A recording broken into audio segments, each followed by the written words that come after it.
Assalamualaikum warahmatullahi wabarakatuh. Waalaikumsalam. Eh, kita pada hari ini tanggal berapa? Tanggal 17 Agustus 2023. Hari ini adalah hari kemerdekaan Republik Indonesia. Ya, merdeka. Merdeka. Saat ini saya bersama seorang aktivis, akademisi. Amin. Beliau bernama Iqbar Isomi. Beliau ini sekarang di mana? Apa kegiatan sekarang? Ya, saat ini menjadi mahasiswa S2 Komunikasi UI, terus bekerja lepas juga di Yayasan Yatim Mandiri, dan ketiga ya penggiat sejarah untuk bangsa ini, Indonesia. Waduh, luar biasa ya. Luar biasa nih, saudara kita saat ini katanya sedang melanjutkan S2 gitu ya. Ya, untuk menambah ilmu pengetahuan. Udah semester berapa sekarang? Mau ketiga. Ketiga. Dengan tujuannya sebentar kita menambah ilmu pengetahuan, mengeksplorasi, ketika bisa menjelajahi samudra ilmu pengetahuan. Waduh. Intinya begitu. Mantap. Jadi gini, Iqbar. Kedatangan saya ke sini ini untuk bersilaturahmi tentunya. Ya, kemudian betul. Yang kedua kita akan membicarakan silaturahmi dan merayakan kemerdekaan. Merayakan kemerdekaan gitu. Dengan kita berbincang-bincang ini kan artinya kita harus perlu mengingat sejarah, merenungkan sejarah, karena dalam Al-Quran bilang wa antum rafiqun tamatliqat, perhatikanlah sejarahmu untuk hari ini, esok, dan kedepannya. Dan Ibnu Khaldun seorang sosiologi yang bernama Ibnu Khaldun pernah berkata, pelajarilah sejarah itu karena itu akan memberikan jalan yang lurus, bukan jalan belok kanan, bukan jalan belok yang kiri, tapi jalan yang lurus, insya Allah. Juga ada. Dan satu lagi, Soekarno pernah berkatakan, jas merah jangan melupakan sejarah bangsa ini. Gitu. Kalau kita lupa sejarah, jadi kembalilah menjadi bayi seumur hidup. Betul. Ada satu perkataan ulama juga mengatakan, jika kalian ingin mengenang para pahlawan, maka bacalah sejarahnya. Betul. Dengan cara kita membaca sejarah, merayakan setiap hari-hari nasional, itu sudah termasuk kita menghargai apa yang sudah diberikan para pahlawan, para pejuang kepada kita ya. Tapi nggak hanya itu doang, tapi para ulama, para asatis, dong, tokoh-tokoh manusia yang mendeklarasikan bangsa ini, yang mendeklarasikan bangsa ini, dan kedua mendirikan negara Kesatuan Republik Indonesia dan negara Republik Indonesia itu semua. Jadi kemerdekaan ini tidak terlepas dari para santri, para ulama gitu ya, yang berjuang untuk mengambil alih kemerdekaan itu dari tangan para penjajah ya. Betul.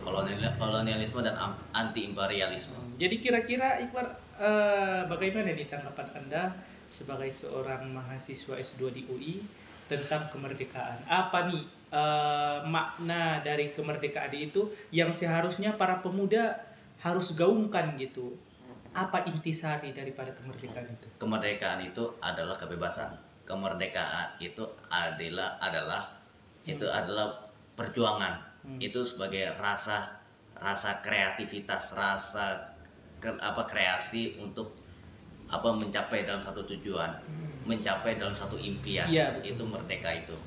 Bagaimana kemerdekaan itu juga kita bisa menggantungkan cita-citanya untuk republik ini, untuk negara ini, untuk persatuan ini dan solidaritas ini. Kemerdekaan itu adalah sebagai cipta kreasi dan kreativitas untuk membangun negeri ini, berkontribusi pada bangsa ini. Dan kemerdekaan ini juga itu artinya kita perlu juga berdaulat, berdikari, dan berekspresi gitu. Ini yang dilakukan oleh tokoh-tokoh kita, manusia kita, deklarator kita yang membangun negara ini, membangun bangsa ini, dan berkontribusi pada bangsa ini. Itu kemerdekaan sampai saat ini.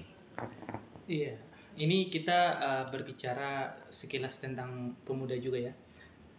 Jadi kira-kira menurut Iqbar nih, apa tugas para pemuda saat ini gitu, agar Indonesia tidak hanya kata-kata yang digaungkan itu tidak hanya merdeka gitu, tidak hanya lewat lisan saja gitu, akan tetapi harus ada gerakan untuk perubahan yang lebih baik gitu. Betul. Ini adalah peran pemuda, apa kira-kira gitu? Pertama adalah harus membuat kreativitas, membuat kreasi. ketika harus pandai berteknologi, pandai membuat inovasi. Itu yang harus cita-cita, itu yang harus dilakukan pemuda. Jangan hanya cuma yang tadi sampaikan masalah lisan atau dan sebagainya. Karena kita lihat banyak yang nih pemuda. Sebentar, yang dibicara itu bukan mulut. Tapi yang bekerja itu tangan dan kaki. Iya, betul. Bukan mulut. Tapi betul. Bagaimana kita membangun pencerahan, bagaimana kita mencerahkan ini bangsa. Ketiga, bagaimana kita menggebrak semua dalam persoalan bangsa ini agar Indonesia negara kita itu bisa negara maju, negara superpower, bisa negara adil dan makmur. Kalau dengan pemuda itu kita harus berpandai-pandai berkreasi, pandai-pandai berkreativitas, pandai berteknologi, pandailah berinovasi, kan begitu. Iya, betul. Dan kemudian juga para pemuda juga kita harus banyak belajar, banyak berbaur, banyak ini. Dan kita harus untuk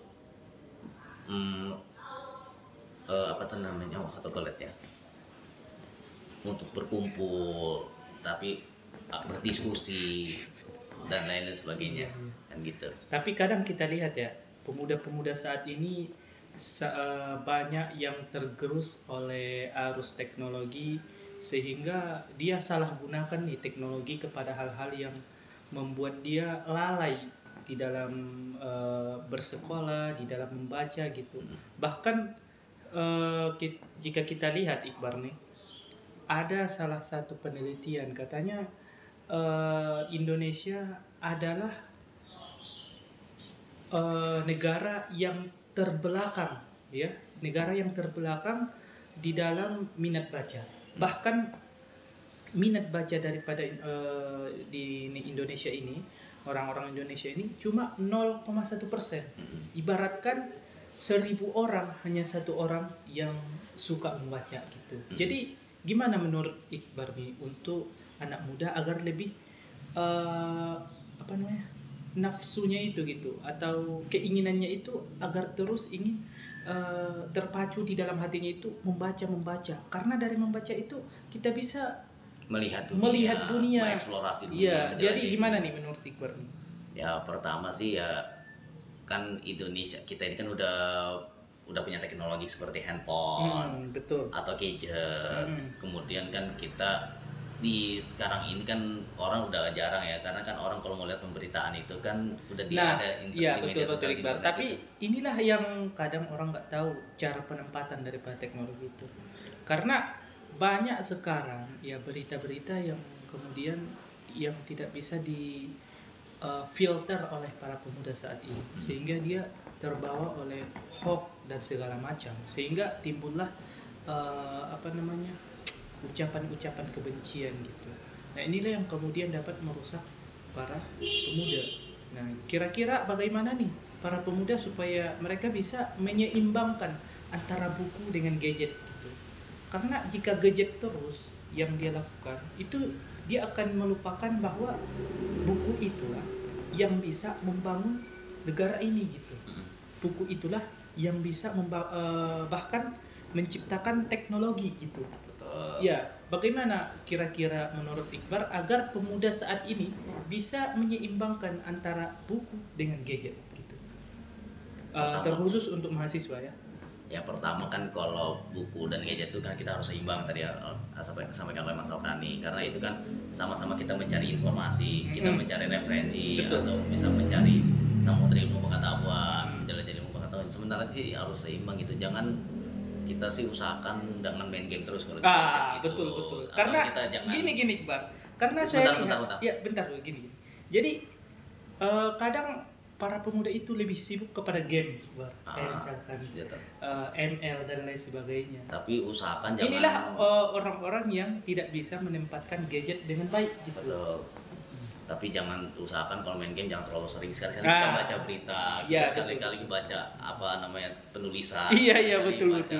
Tentang informasi apa saja gitu loh. Untuk menambah ilmu pengetahuan, bener. Menambah intelektual kita, menambah kejeniusan kita, dan menambah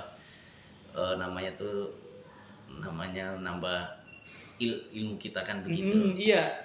Oke, kita beralih lagi kepada kemerdekaan. Oke. Gimana nih? Apakah gimana nih pandangan Iqbar nih selaku mahasiswa ya, mahasiswa S2 gitu. Apa yang bisa diberikan oleh pemuda saat ini agar ya kemerdekaan lebih berlanjut gitu. Karena kita lihat Iqbal, walaupun katanya merdeka, tapi masih banyak orang-orang yang terlantar gitu. Terlantar dengan susahnya ekonomi dan lain sebagainya gitu. Bahkan masih banyak kalau kita lihat di penjuru-penjuru Indonesia ini, di pelosok-pelosok gitu, masih banyak yang tidak tersentuh oleh pendidikan. Tapi katanya merdeka gitu. Ya kalau merdeka yang tadi disampaikan Mas Okan itu jangan sekali-sekali korupsi. Betul. Jangan kita memalingkan uang negara. Atau betul. jangan menyolong uang negara atau uang masyarakat, uang atau uang pemerintah gitu. Karena dengan uang negara yang kita simpan, yang kita punya uang negara pemerintah, itu tujuannya bukan buat orang elit doang, betul, tapi untuk masyarakat yang membutuhkan, masyarakat yang ingin mencapai dalam suatu hal itu. Dan ketiga, untuk membangun kepercayaan, membangun kemandirian, dan membangun integritas tinggi. Iya, betul. Kan gitu. Jadi Iqbal, coba Bang Iqbal berikan dulu sekilas, ceritakan dulu sekilas tentang sejarah kemerdekaan Indonesia ini. Mengenai tentang tokoh atau apa gitu. Pasti. Biar teman-teman pada tahu nih bagaimana sejarah gitu. Sebenarnya Kan Bang Iqbal ini kan S1 sejarah nih ya kan. Ya tentu banyak tahu tentang tokoh-tokoh yang dulu gitu. Bahkan ada nih Bang Iqbal yang katanya terlupakan di dalam sejarah. Betul. Banyak pahlawan yang terlupakan di dalam sejarah. Ya, itu. Yang mereka ingat cuma Soekarno dan Hatta. Sebenarnya semuanya pahlawan itu, semua yang mendirikan bangsa ini semuanya ada. Gimana tokoh-tokohnya? Sebenarnya dalam mencapai kemerdekaan dari dulu sampai sekarang ini sih gak gampang ya. Iya, betul. Itu kan ada hambatan, ada tekanan, ada rintangan gitu. Itu mencapai dalam suatu kemerdekaan, suatu tujuan itu semua. Contohnya gimana nih? Ya kan kita kan kalau mau mencapai kemerdekaan ada 4 hal. Yang pertama itu rakyatnya ada nggak? Betul. Wilayahnya ada nggak? Terus pendirinya ada nggak? Dan ketiga adalah dasar negaranya penting. Betul. Itu yang harus 4 hal yang harus dicapai dalam suatu kemerdekaan itu. Kalau tidak 4-4-nya ini yang tidak bisa dilakukan, berarti kita nggak akan merdeka gitu. Betul. Akan seperti kayak gini terus, akan tertinggal terus, dan nggak ada kemajuan seperti yang sampai saat ini gitu. Berarti suatu bangsa dan negara ini. Betul. Dan kemudian kemerdekaan itu ya kita kan pastinya banyak cara lah, banyak upaya yang harus dituin. Ya kita berdiplomasi, kita mencari bantuan, terus kita mengumpulkan masyarakat. Untuk apa nih mengumpulkan masyarakat? Untuk kemerdekaan. Kan rakyat tadi yang saya sampaikan 4 hal itu rakyat. Iya, betul. Terus kita kumpulkan wilayahnya gimana itu. Supaya tercipta yang namanya merdeka.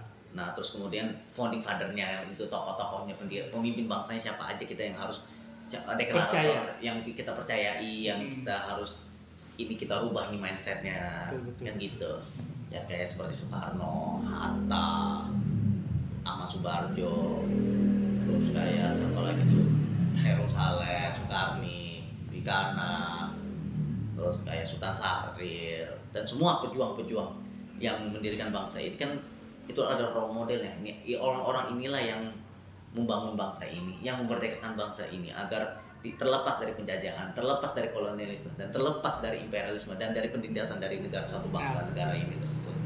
Dan kemudian banyak proklamasi 17 Agustus ini adalah hari yang bermakna bersejarah pada saat itu, karena di dalam tahun 17 Agustus ini kita berkaitan juga dengan bulan Ramadan.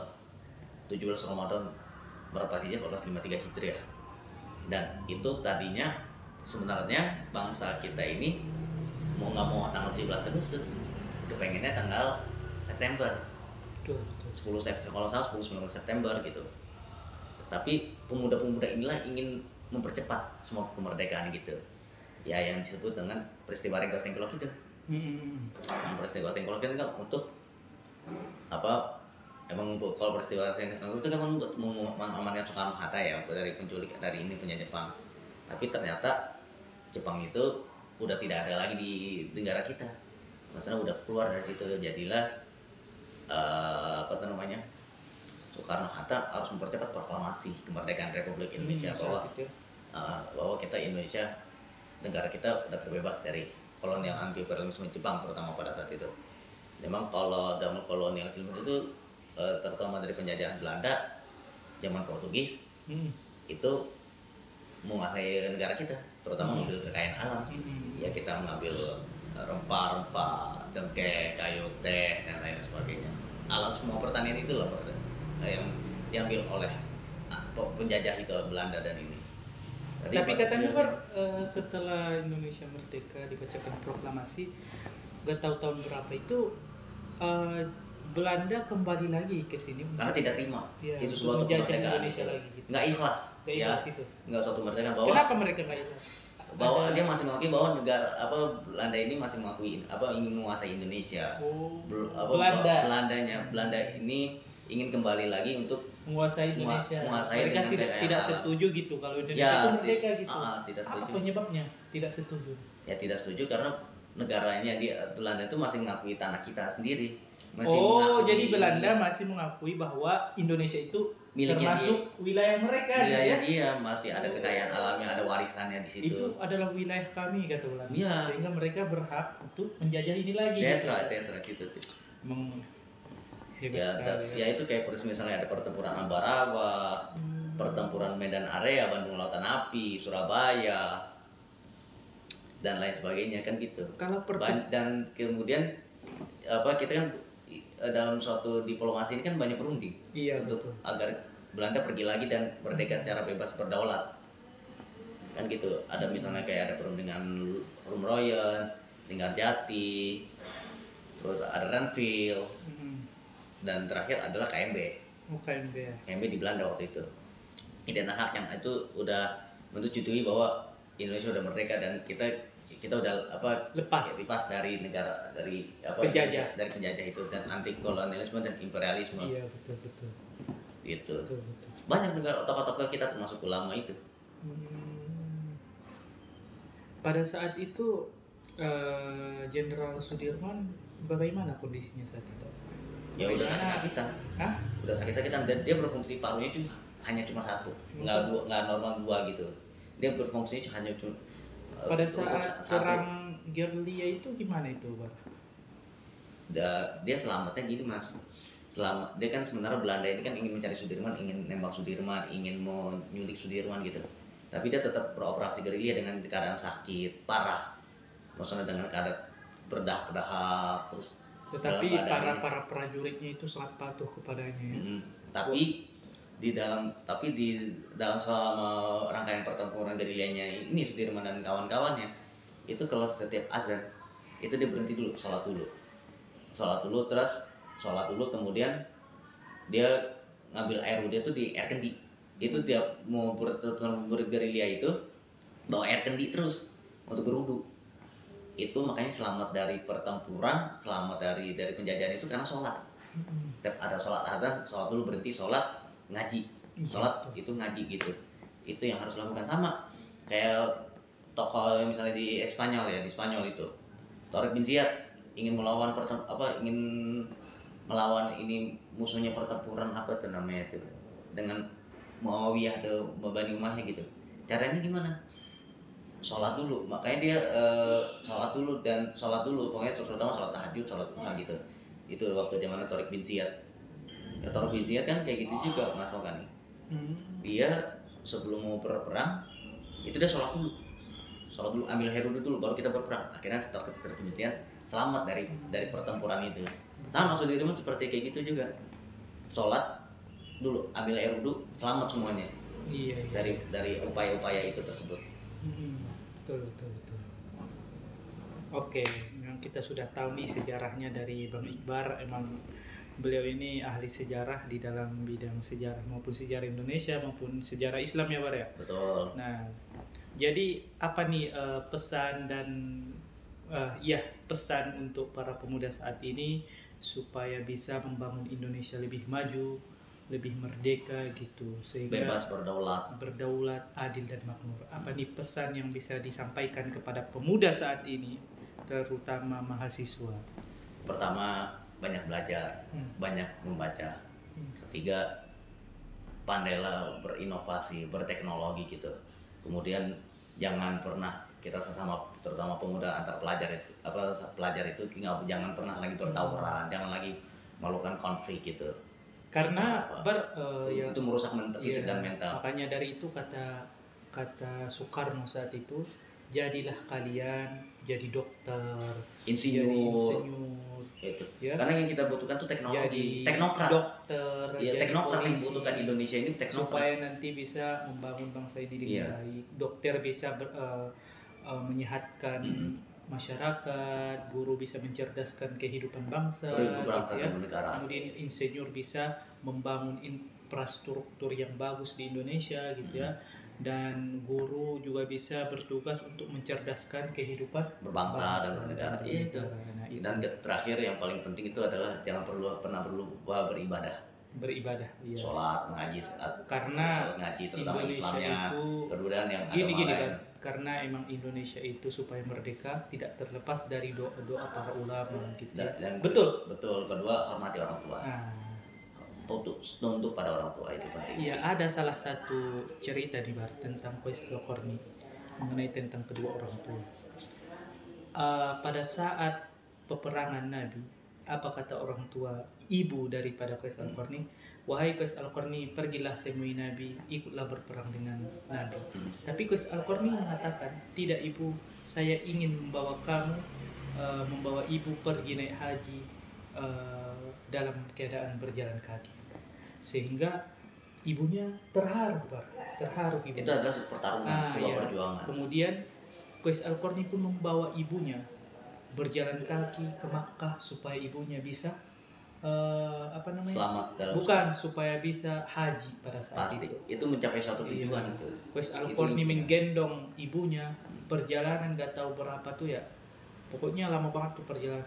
Jalan kaki dia gendong ibunya sampai ke tanah suci Al-Quran. Iya, betul. Karena mulianya orang yang memuliakan ibunya, orang yang berbakti kepada ibunya. Bahkan Nabi Muhammad mengatakan, saking mulianya Qais Al-Qarni, apa kata Nabi Muhammad? Bahkan Qais Al-Qarni itu tidak pernah berjumpa loh dengan Nabi, tidak pernah berjumpa dengan Nabi, tidak pernah bertemu dengan Nabi. Tetapi Nabi Muhammad mengatakan kepada para sahabatnya, mintakanlah doa kepada Qais Al-Qarni. Sahabat, ya, Nabi menyuruh sahabat supaya meminta doa kepada Qais Al-Qarni. Betul. Karena apa? Karena Qais Al-Qarni itu mulia. Dia itu mulia sekali di antara para sahabat. Sehingga Nabi Muhammad menyuruh para sahabatnya supaya meminta doa kepada Qais Al-Qarni. Padahal Qais Al-Qarni tidak berjumpa dengan Nabi. Tapi Nabi Muhammad mengetahui bahwa Qais Al-Qarni itu mulia. Itu kira-kira. Itulah salah hadiah ataupun balasan orang yang berbakti kepada orang tua. Tapi Rasulullah pernah berkata, hormati ibumu, bapakmu, baru gurumu. Nah, itu hadisnya bilang gitu juga. Kenapa ibu 3 kali? Karena yang melahirkan kita, membesarkan kita, menyusui. Betul. Dan yang 3 ini tidak ada di bapak. Bapak hanya satu, bekerja. Bapak tuh yang membanting tulang. Mungkin itu saja yang dapat kami sampaikan sharing sessionnya. Mudah-mudahan di hari kemerdekaan ini kita terlepas dari penjajah, terlepas dari kolonialisme, imperialisme dan selalu berjuang untuk negara kita dan tercinta. Assalamualaikum warahmatullahi wabarakatuh.